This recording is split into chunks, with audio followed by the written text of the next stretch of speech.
Good morning.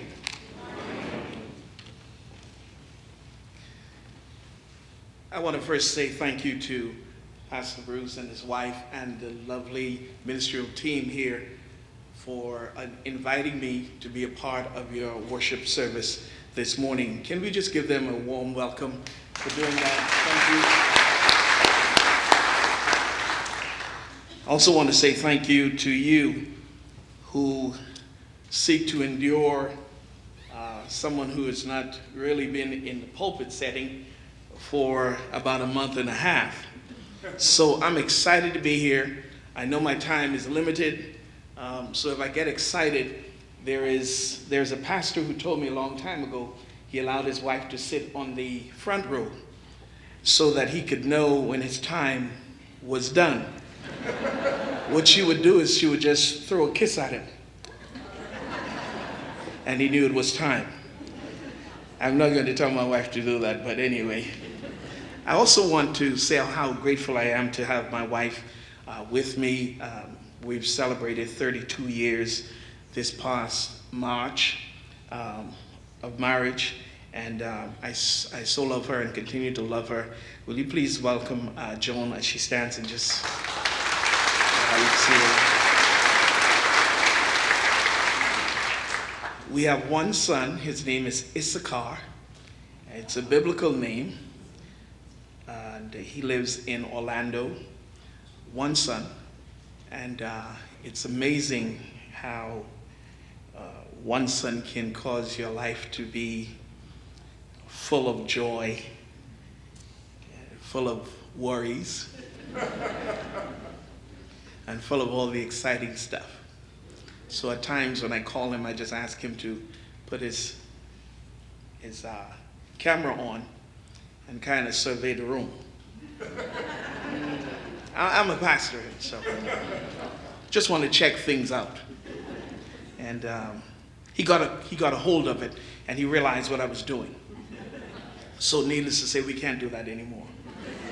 I also want to say thank God for being here, and also want to say thank you to some folks who facilitated us being here, which is part of my message this morning to you. Some of the folks who facilitated us being here, the Hurricane Dorian hit us September 1. By September 6th, my wife and I realized we needed to get away from everything that was there.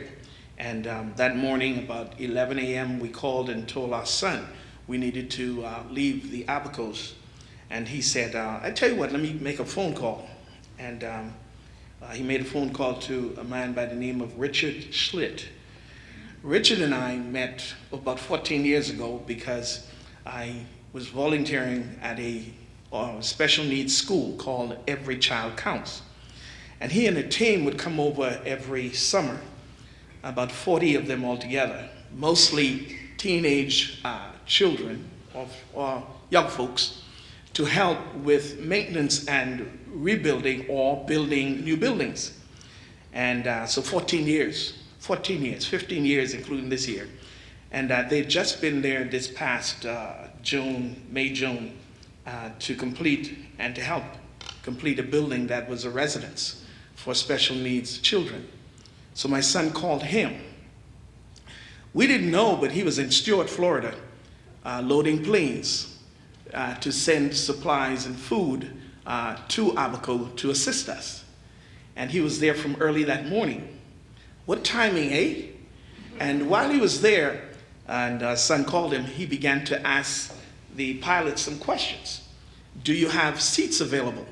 Many of them did not, because what they did was they took all of the seats out of the plane so that they could load supplies on and take them over. They were doing this on their own.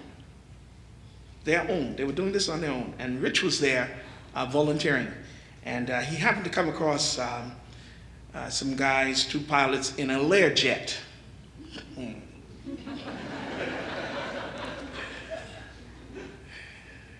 A Learjet.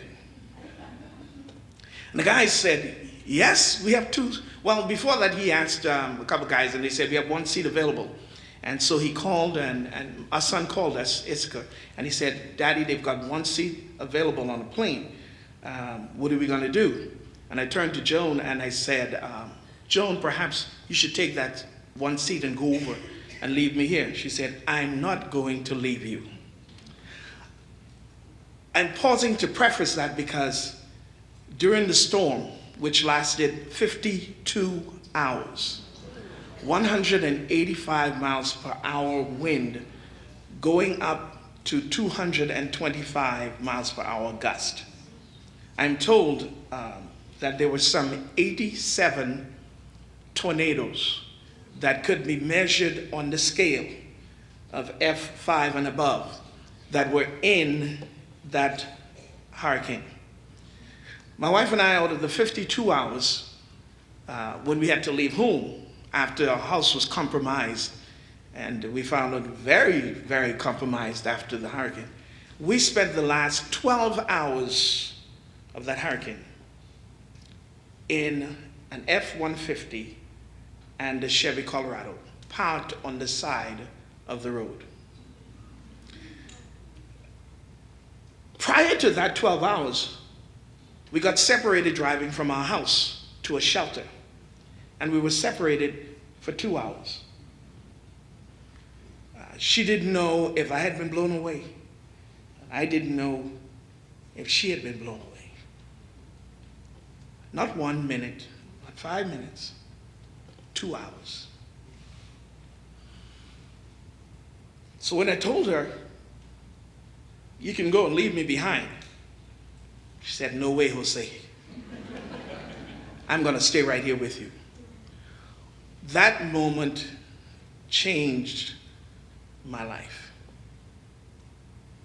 Changed my life because she was saying, I'm going to be by your side as long as we're alive together. So by the way, continuing, Rich found another plane that said we have 2 seats. And the layout of Abaco is that there are 2 major airports, one in Treasure Key and one in Marsh Harbor. We were at the one in Marsh Harbor. And when Rich told us that he had the flight available, we thought he was coming into Marsh Harbor, but he said, no, we're going into Treasure Key, which is 35 miles away from Marsh Harbor. And he said, it's a Learjet, and so it's going to take you, you've got to be there within 20 minutes. So we've got to drive 35 miles in 20 minutes. Pastor, please don't listen to this, but we made it.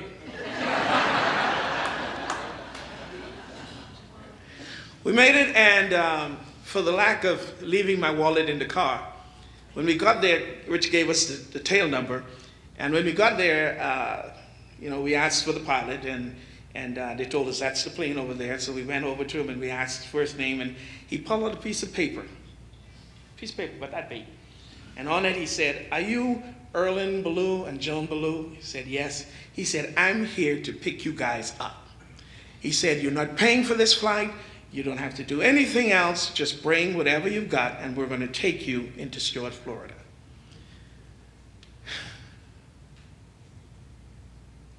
We came, and when we got here, we didn't know absolutely anything about what was going to take place. We had a couple bags. And Rich met us at the airport.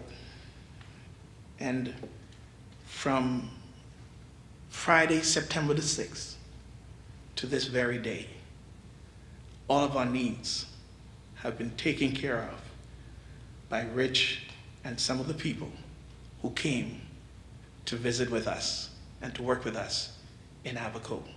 Rich is here this morning. I want him to stand. And then Al is here. Al, would you stand too, Al, please? Just want you to see. This is, anybody else might have come in?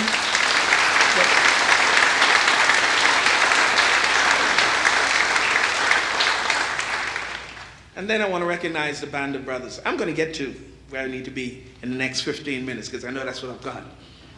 The band of brothers who invited me to speak at their breakfast.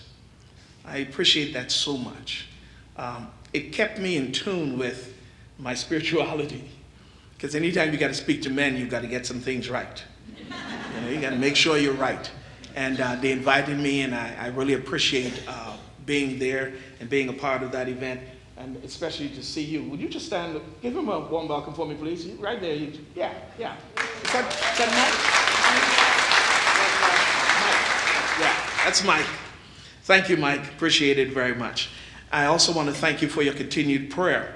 I'm going to share a little bit about the situation in the Bahamas, but I want to direct your attention to Luke chapter 19. I don't know how far I'm going to read through it, but I'm going to try to behave myself.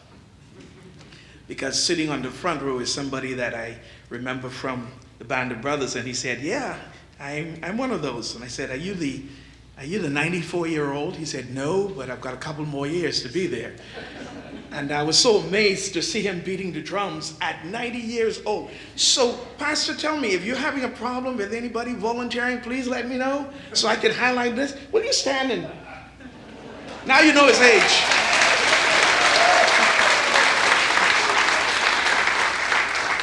I'm deflecting a lot of this stuff from me so that you understand how grateful I am to God to be here. If I was editor-in-chief of the Bible, if I was, and I had the ability to choose what went in and what was written and not written, truthfully, there are a lot of things I would have left out. This Bible would not have been as thick as it is, because I would have left a whole lot of stuff out. I mean, for instance, you think of it. If I want to write about a family and I want to tell you give you the history of the family, I would not tell you the mistakes that the family had made. Adam and Eve, their home should be their own private business. But I'm not the editor of the Bible. And for instance, I would not tell you about a man named David who God says, this is a man after my own heart. But then God gives us an insight into his personal problems. Then I wouldn't even put in there the thing about Joseph. And Joseph is excited and he's got dreams and he's full of them and he's happy about dreams taking place. And he writes about it. He tells his family, and his family is not excited. They would rather see him dead. If I was editing the Bible, you wouldn't know about that. I wouldn't write it. If I was editing the Bible, nor would I put things in there like 2 Kings chapter 4, where a woman comes to a prophet, Elisha, and says to him, hey, my husband is dead, and now the creditors have come to take my sons. And the insight into that is, Elisha says to her, hey, what do you have in your home? And she says, I have some oil. And Elisha tells her to go and do the same thing that her husband had done.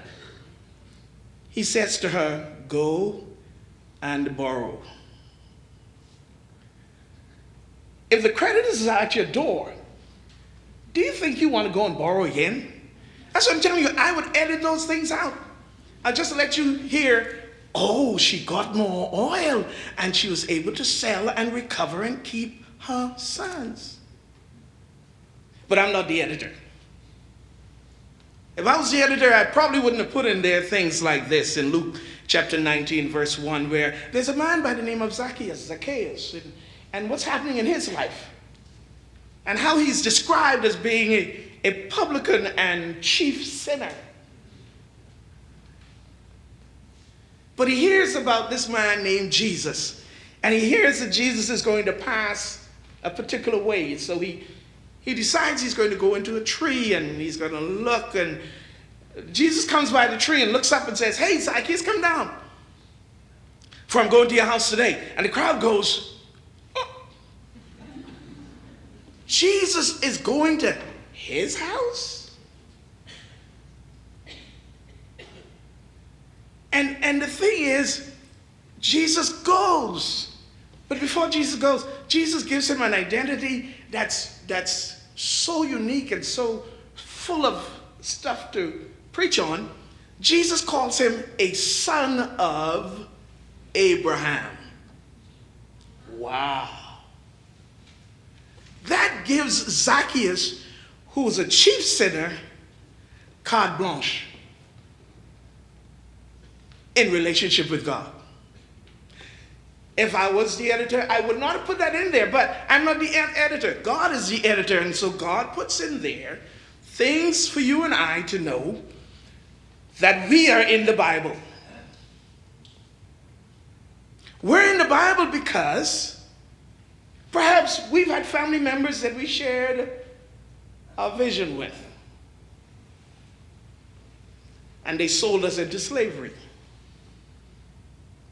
But little do we know that because of the providence of God and the sovereignty of God, providence is to maintain. Sovereignty is he does not have to take counsel from anybody. That means when God is about to do something in your life, he doesn't have to ask anybody's permission. Tell you what, if he had to ask my permission, I'd give him some stuff. I'd kind of lay out, well, you know, this coming Thanksgiving, scratch cousin so-and-so off the list. We're not going to invite him. Scratch so-and-so off. We're not going to invite her. But that's not who God is. There are things that he has set in place that cannot, will not change under no circumstances. Here's the text. While we were yet sinners, Christ died for the ungodly. So when you read, he says, for the Son of Man has come to seek and to save that which was lost. He did not come seeking people who had it all together. He came to find you and I, who were full of hatred and jealousy and animosity and having relationship problems and dealing with stress. By the way, the title of the message is, How Did We Get Here? How did we get here? And I bring that up to you, how did we get here? Because if you understand God,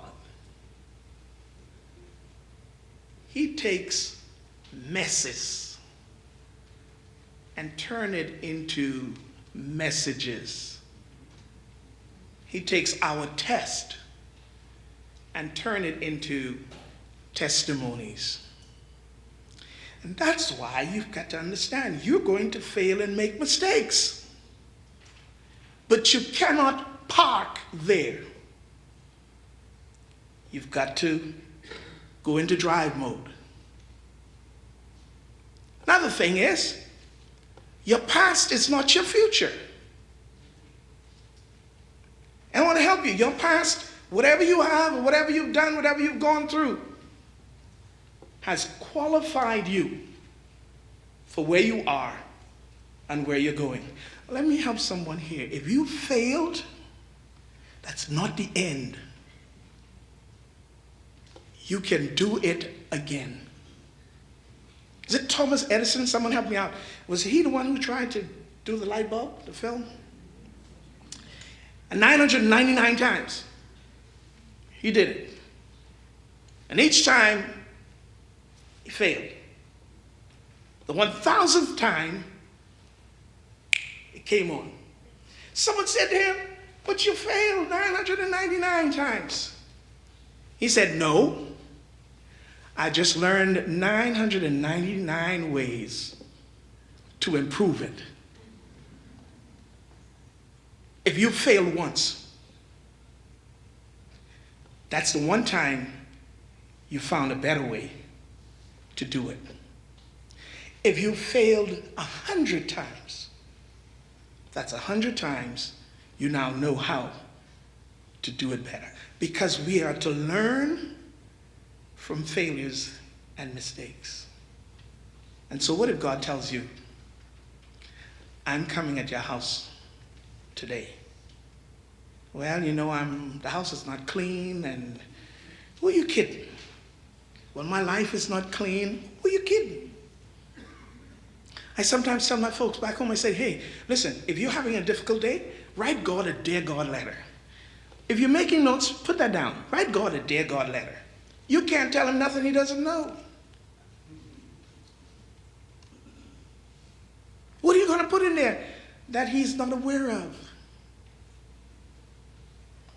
Yet, he says to us to be sure that we communicate with him. How did we get here today? And I'm saying we because I don't want you to focus on me and my time is running. Listen to me carefully. How did we get here? How did I make contact with Pastor Bruce? How did I make contact with Rich? And how did I make contact with Al? And everybody else who's here, and Mike. How did we make contact? And there's a couple, when we came here, Rich and his folks put us up in a hotel, and then they moved us to a house. And where the house was, my brothers in the Bahamas, who both have lost their houses because of Hurricane Dorian, and my sister who lost her house, they said, hey, if you've got space, can you bring Mommy and Daddy up? So my mom and dad came. My sister came. My brother-in-law came. 2 sons. There was 9 of us that was being housed here in Vero, and we are now living with a couple in Sebastian by the name of Jerry and Tony Raw, who've opened up their home to us. As a matter of fact, the first Sunday I was here, my clothes was itching because they bought new clothes for me. I went to address a group of people, and I had to, new clothes feel that way. But they bought new clothes for us. How did we get here? Relationship that was built over a amount of years that we did not know would be needed and necessary at this time. See, God knows what you have need of for tomorrow. But we're here today. So my conversation with you, as Rich comes and takes the stuff out of the bag. Come on, Rich. My conversation with you today is in talking about how we got here. And just take them out for me, please. We got here because of the plan of God. Here's Zacchaeus.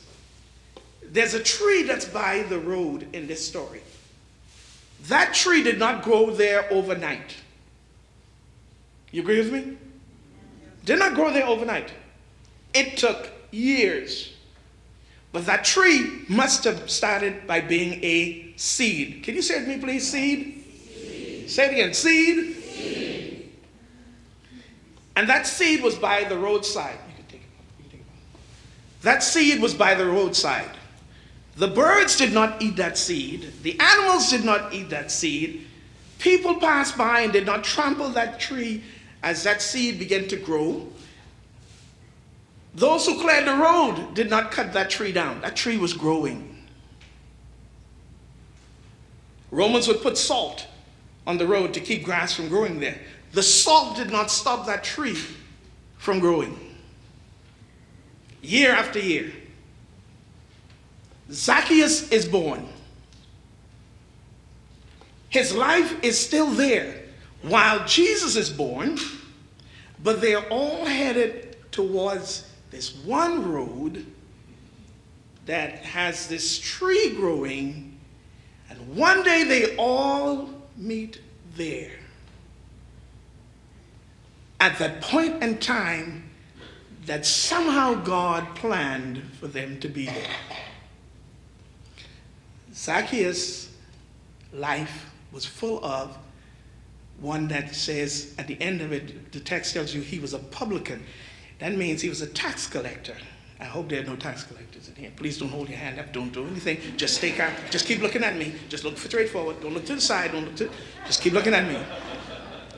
He was a tax collector, but a Roman tax collector had to satisfy the Romans with taxes. And then he also had to do another thing. He had to collect enough tax to sustain his own life. So they had to fuzz and buzz the figures a little bit. And so people got angry with him because they knew he had to do that. And so that's why they call him the chiefest of sinners. And so he was one of those persons. They hated him. I mean, do you like tax collection season? Do you? But they hated him. But here it is. He's going through this, And he's not the only tax collector that has ever encountered Jesus. You know, Levi, Matthew does the same thing. But Jesus is destined to meet with him in this tree. I say that because I'm explaining to you and winding down. How did we get here? Rich has in his hands, could you come here with me, please? Right here, come. Rich has in his hands some eggs and a potato. And Al, will you come and join us, please? Come on, Al. And then I want you, give him an egg and a potato, Rich. Wherever it's comfortable for him. Hold his hand, hold his hand. We're closing. And can you come here for me, please? Yes. Rich got another one. Put an egg in the right hand and a potato in the left. Am I right? Right. Okay. So right here. Okay. You can? You can come like that, yeah. And you. Come on, yeah. And then I need another female who can stand for just a few minutes. Little girl, come on. I think I made about 6 of them, so. And a potato. Yeah. Now, I say getting ready. Pay attention very carefully. Pay attention. Egg and potato. Egg and potato. Eggs in the right hand. Potato in the left. Say it with me, please. In the right hand is? Eggs. In the left hand? Potato. Eggs, potato. Eggs, potato. Eggs, potato. Eggs, potato. Okay. Thank you, Pastor, for allowing me the latitude. Before we close again this week.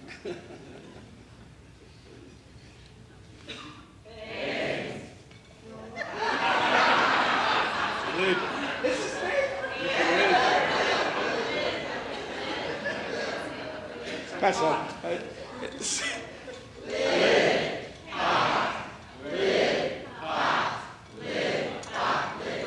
Okay, all right. In the hand is, in the left, in the right hand? Egg. Left hand? Egg. Now.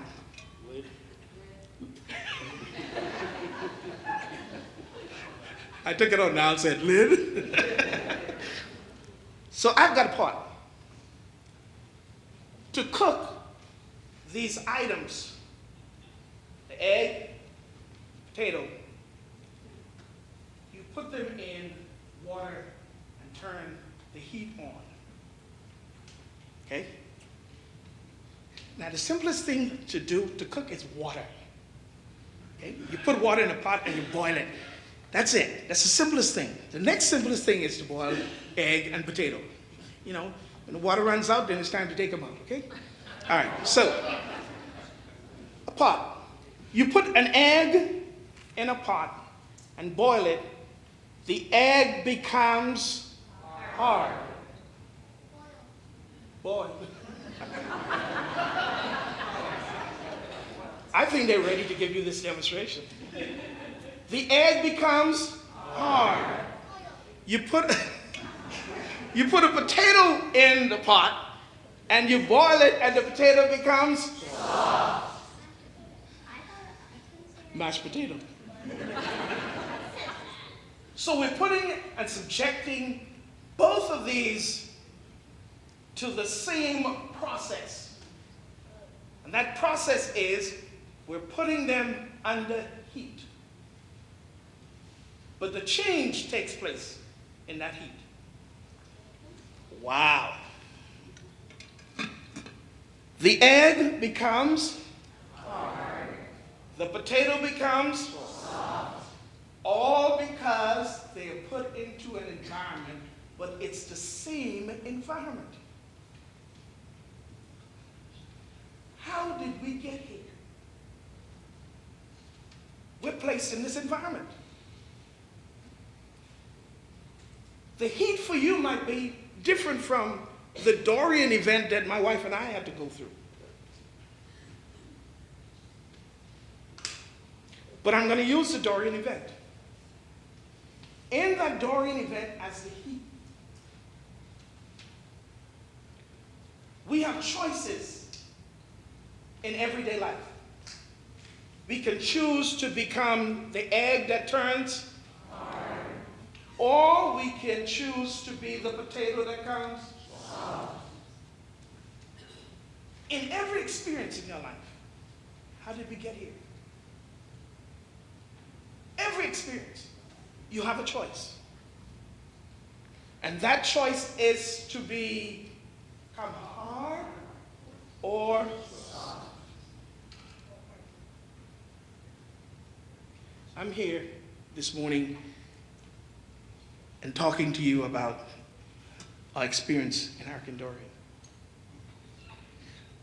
I've had to become both hard and soft. Hard, make a decision. My wife said to me, this roof is about to take off. It's like men when your wife says to you, hey, the groceries in the car, and she said there's about 10 bags in there. All of a sudden you go, yeah, baby, I'm gonna go get those. And you show her your strength. That's time to be hard. When she told me about the roof, it was time to make a decision. Because she was saying, make this decision. Listen, we got hard. I said, okay, we're going to leave. Here's the soft part. But we couldn't find each other for 2 hours. I didn't stand there and say, oh yeah, man, we're gonna make it through this, Pastor. I didn't stand there and say, oh yeah, we're gonna.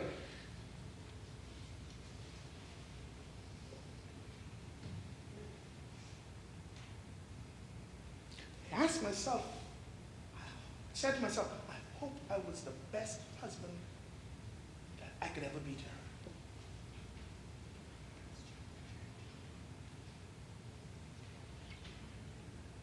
So there was a time to be hard and a time to be soft.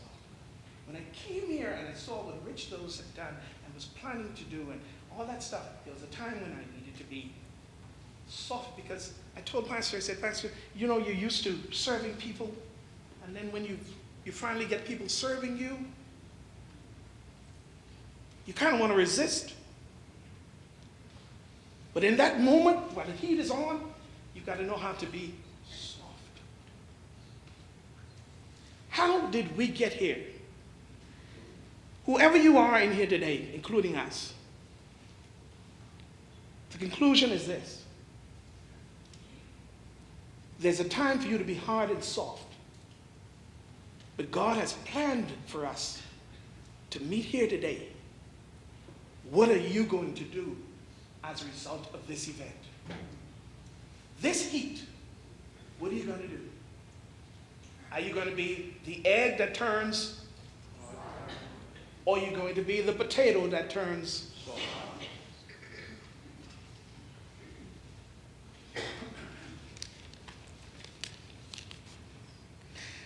I would invite you to just hold the hand of the person next to you.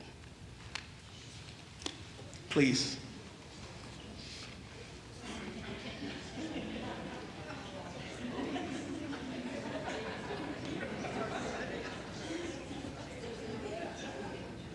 Oh, early demonstration, eh, Pastor? This is kind of emotional because my mother and father are back home. They're renting for the first time in their life. My dad's 82 years old. My mom's 78.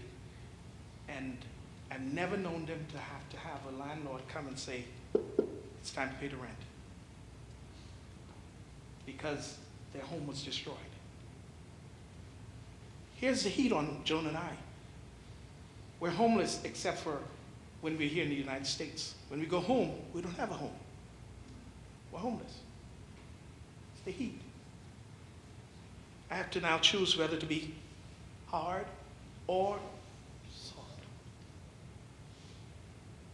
Just tell the person whose hand you're holding, you are an original. Tell them.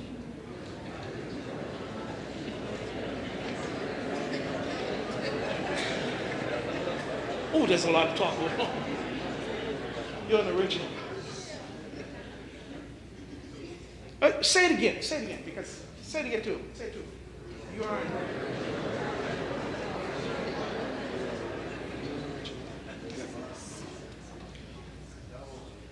That means, like Zacchaeus, the event in his life is unique to him. There are events in your life that are unique to you. And so unique that Jesus wants to come in there and be a part of it with you. And that's why he says, I've come to seek and to save that which was lost. I'm going to invite Pastor to come up. And I want him to close with prayer, because I know we've got some other things to do. Just stay right where you are. If you want to, you can take those with you. So, Father, we thank you so much for this testimony that has come out of a test. And we thank you for this relationship that has blown up out of a storm, but we find in it the peace that passes all understanding. And we thank you for Pastor here and his wife Joan, and for all the members of his church, and for each of us here today. Make us hard and soft. Call us to be the people that we are to be, and help us to see how you are calling us. In Jesus' name, amen.